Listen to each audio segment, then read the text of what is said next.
Thanks for watching. Don't forget to like, comment, share and subscribe to Mufti Tariq Masood, famous scholar. بسم اللہ الرحمن الرحیم. خواتین کے گھروں میں اعتکاف سے متعلق مسائل میں انشاءاللہ آج مختصر الفاظ میں بیان کروں گا، کیونکہ رمضان 1441 ہجری اور مئی 2020 کا اعتکاف شروع ہونے والا ہے،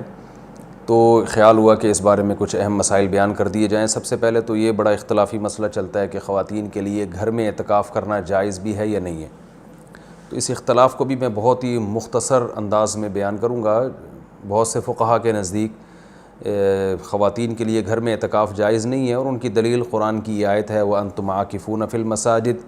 کہ قرآن مسجدوں میں اعتکاف کا تذکرہ کرتا ہے، اور رسول اللہ صلی اللہ علیہ وسلم نے بھی ہمیشہ مسجد نبوی ہی میں اعتکاف کیا ہے. تو اور اس بارے میں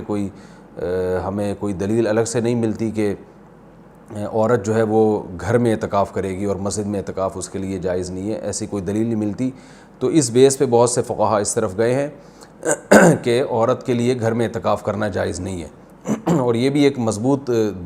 مذہب ہے، اس کو بالکل کالعدم قرار دینا ٹھیک نہیں ہے.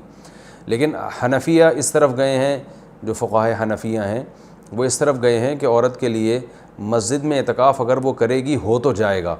لیکن مکروہ ہے، ناپسندیدہ ہے. اور جو علماء عورت کے مسجد میں اعتکاف کے قائل ہیں ان میں بھی بہت بڑی جماعت اس کو ناپسندیدہ بہرحال کہتی ہے. جیسے امام شافعی نے مکروہ لکھا ہے کہ عورت کے لیے مسجد میں اعتکاف کرنا مکروہ ہے. عرب کے بھی آج بہت سے علماء اس کے قائل ہیں کہ فتنے کی وجہ سے عورت کو مسجد میں اعتکاف سے روکا جائے گا.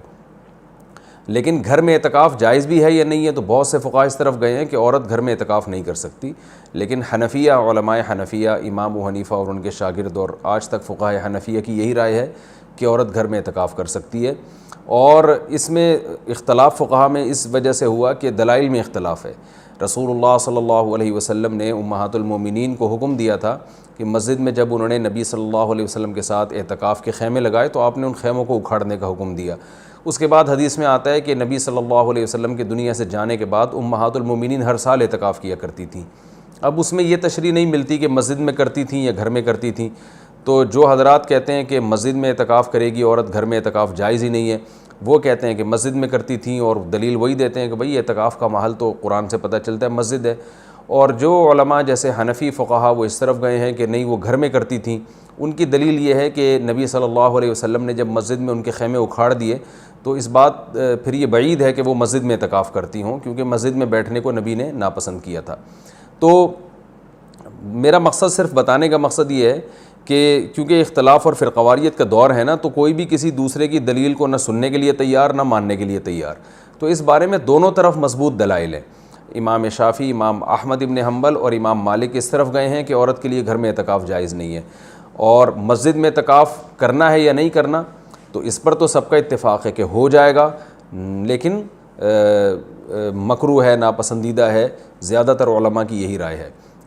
اور گھر میں اعتکاف ہوگا یا نہیں ہوگا، تو تینوں ائمہ کی رائے ہے کہ گھر میں اعتکاف عورت کے لیے جائز نہیں ہے، لیکن امام حنیفہ کی رائے ہے کہ جائز ہے. تو اختلافی مسئلہ ہے فقہا میں، اور جب مجتہدین میں کسی مسئلے میں اختلاف ہو جائے اور نصوص سے ہمیں کسی ایک طرف یقینی دلائل نہ مل رہے ہوں، تو اس میں اعتدال کا راستہ ہی اختیار کرنا چاہیے. آپ کسی بھی رائے کو فالو کریں، مگر دوسرے کو یہ نہ کہیں کہ یہ قرآن و سنت سے بالکل 100% متصادم ہے، یہ نہیں کہا جا سکتا. عبداللہ بن عباس رضی اللہ تعالیٰ عنہ سے مروی ہے کہ آپ نے مسجد میں اعتکاف کو بدعت قرار دیا. تو اس میں بھی جو علماء کہتے ہیں کہ عبداللہ بن عباس سے مروی ہے کہ آپ نے گھر میں اعتکاف کو بدعت قرار دیا ہے، تو اس میں بھی یہ واضح نہیں ہے کہ عورت کے لیے بھی گھر میں اعتکاف کو بدعت قرار دیا، کیونکہ وجہ اس کی یہ تھی کہ بعض تابعین عورت کے لیے گھر میں اعتکاف کو جائز سمجھتے تھے.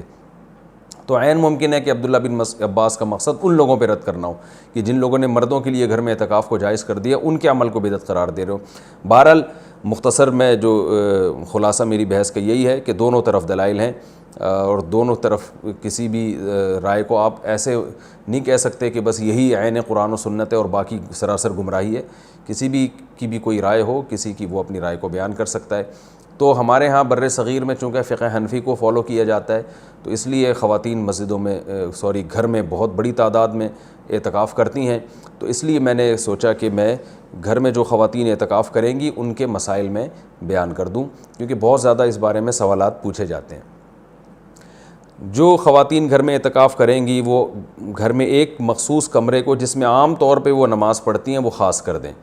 کیونکہ بہت سی خواتین یہ پوچھتی ہیں کہ ہم پورا گھر ہی اگر فرض کر لیں اعتکاف میں، تو میں ان سے کہتا ہوں پھر پورا محلہ ہی فرض کر لیں، تو اس میں کیا جا رہا ہے؟ تو ایسا نہیں ہوتا کہ پورا گھر یا پورا محلہ، اعتکاف کا ایک خاص مقصد ہوا کرتا ہے، وہ مقصد پورا گھر کو متعین کرنے سے حاصل نہیں ہوگا۔ تو ایک مخصوص کمرہ اپنے لیے متعین کر لیں، اور وہ کمرہ جس میں عام طور پہ وہ نماز پڑھتی ہیں۔ پھر اعتکاف کے مسائل وہی ہیں کہ اعتکاف کی حالت میں بلا ضرورت شدیدہ اس جگہ سے باہر نہیں جا سکتی، جو انسان کے ضروری حاجات ہیں ان کے لیے جا سکتی ہیں، قضاء حاجت کے لیے گھر اس کمرے سے باہر نکل سکتی ہیں، کھانا لینے کے لیے جیسے کھانا پہنچانے والا کوئی نہیں ہے تو کھانا لینے کے لیے بھی جا سکتی ہیں، اگر کھانا پکانے والا کوئی نہ ہو یا ہو مگر وہ پکانے کے لیے تیار نہ ہو تو کھانا پکانے کے لیے کچن میں بھی جا سکتی ہیں، پکائیں اور واپس اپنے کمرے میں لا کے کھائیں۔ اس کمرے میں جو شادی شدہ خواتین ہیں وہ شوہر بھی آ سکتا ہے اس کمرے میں، لیکن وہ خود باہر نہیں جا سکتی، لیکن میاں بیوی کے جو ازدواجی تعلقات ہوتے ہیں وہ اعتکاف کے دوران بالکل ناجائز ہیں، ان سے اعتکاف ٹوٹ جائے گا۔ تو اور بھی کوئی محرم رشتہ دار وہ اس کمرے میں ان سے آ کے ملاقات کر سکتے ہیں، بات چیت کر سکتے ہیں، لیکن وہ بلا ضرورت شدیدہ اس کمرے سے باہر نہیں جا سکتی، کمرے میں رہنا پڑے گا ان کو، اور اس میں وہ بات چیت بھی کر سکتی ہیں، اپنا کوئی دنیا کا کام بھی کر سکتی ہیں، کوئی سلائی کڑھائی بھی کر سکتی ہیں۔ اور اصل میں اعتکاف نام ہوتا ہے اپنے آپ کو باؤنڈ کر لینے کا، تو اللہ کے لیے آپ نے اپنے آپ کو باؤنڈ کر لیا ہے۔ اصل حکم تو یہی ہے کہ مسجدوں میں باؤنڈ کیا جائے، لیکن میں نے بتایا کہ اختلافی مسئلہ ہے، اس میں بعض فقہاء اس کے قائل ہیں کہ مسجدوں میں جانا چونکہ فتنے کا سبب ہے، اب عورت کو اگر اعتکاف کی اجازت نہ دی جائے تو وہ ہمیشہ کے لیے اعتکاف سے محروم ہو جائے گی، تو اس لیے انہوں نے یہ گنجائش دی ہے کہ وہ گھر میں اعتکاف کر سکتی ہے۔ تو اپنے آپ کو اس جگہ باؤنڈ کریں، زیادہ کوشش کریں کہ زیادہ سے زیادہ ٹائم ان کا عبادت میں گزرے، تو مجبوری کے تحت گھر سے باہر اس کمرے سے باہر نکلا جا سکتا ہے، اور اس کمرے میں کوئی بھی جا کے جو بھی محرم ہے ان کے پاس بیٹھ سکتا ہے، بات چیت کر سکتا ہے، بچے بھی آ سکتے ہیں وہاں پہ، ان بچوں کی کوئی خدمت کرنی ہو جیسے ان کو کھلانا ہو، ان کو پڑھانا ہو، وہ اس کمرے میں بیٹھ کے خواتین کر سکتی ہیں جو اعتکاف میں بیٹھی ہوئی ہیں۔ اچھا، روزہ اعتکاف کے ساتھ ضروری ہے، اگر روزہ ٹوٹ گیا تو اعتکاف بھی ٹوٹ جائے گا، اس لیے جن خواتین کو اعتکاف کے ایام میں مینسز آ جاتے ہیں تو ان کا روزہ بھی ٹوٹے گا، ساتھ ساتھ اعتکاف بھی ٹوٹ جائے گا۔ تو خواتین جب 10 دن کا اعتکاف کریں تو اس بات کا اہتمام کریں، ان کو اپنی تاریخیں معلوم ہو اور ان کو یہ اطمینان ہو کہ ان 10 دنوں میں وہ پاکی کے ایام میں رہیں گی، ان کو جو مینسز ہیں وہ جاری نہیں ہوں گے، تو اس بات کا پہلے اہتمام کریں۔ جن خواتین کا یہ خیال ہے کہ ان کو مینسز آ سکتے ہیں وہ اعتکاف میں نہ بیٹھیں یا نفلی اعتکاف کر لیں۔ تو سنت اعتکاف کے لیے طہارت بھی شرط ہے، کیونکہ اس میں روزہ ضروری ہے سنت اعتکاف کے لیے، اور خوشبو کا استعمال کر سکتی ہیں اس دوران، اور جو ہے وہ کسی عالم کے بیان سن سکتی ہیں، کوئی دینی کلاسز لے سکتی ہیں، اور اس میں جو ہے وہ فون پہ بات کر سکتی ہیں، تو یہ تمام چیزیں جائز ہیں۔ لیکن اعتکاف کا پورا مقصد جبھی حاصل ہوگا جب عبادت زیادہ سے زیادہ کی جائے، لہذا خواتین جو بھی گھر میں اعتکاف کریں گی ان کو اس اپنا پوری ترتیب اور شیڈول بنانا چاہیے، صبح و شام کی تسبیحات، تلاوت، اور زیادہ سے زیادہ عبادت اور لیلۃ القدر کا حصول اور گناہوں سے توبہ۔ رمضان کا جو مقصد ہے، اعتکاف کا جو بنیادی مقصد ہے وہ کیا ہے کہ آپ کی حالت چینج ہو جائے، آپ کو گناہوں سے توبہ کی توفیق مل جائے، تو یہ سب کام کا اہتمام کرنا چاہیے۔ اور مرد جو مسجد میں اعتکاف میں بیٹھیں گے ان کے بھی وہی مسائل ہیں جو خواتین کے ہیں کہ مسجد سے باہر نہیں وہ جا سکتے، مسجد کے اندر رہ کے جو بھی جائز کام ہے وہ کر سکتے ہیں، اس میں اگر کوئی اپنی پڑھائی کرنا چاہیں تو پڑھائی بھی کر سکتے ہیں، اس میں اصل تو یہ ہے کہ عبادت کریں جس کے لیے آپ بیٹھیں یہاں پہ، لیکن جائز کام جتنے بھی ہیں جو مسجد کے آداب کے خلاف نہ ہو وہ بھی اعتکاف میں کیے جا سکتے ہیں، اس میں کوئی حرج نہیں ہے۔ اللہ تعالیٰ سے دعا ہے کہ اللہ تعالیٰ ہم سب کو سمجھنے کی، عمل کرنے کی توفیق عطا فرمائے۔ وما علینا الا البلاغ۔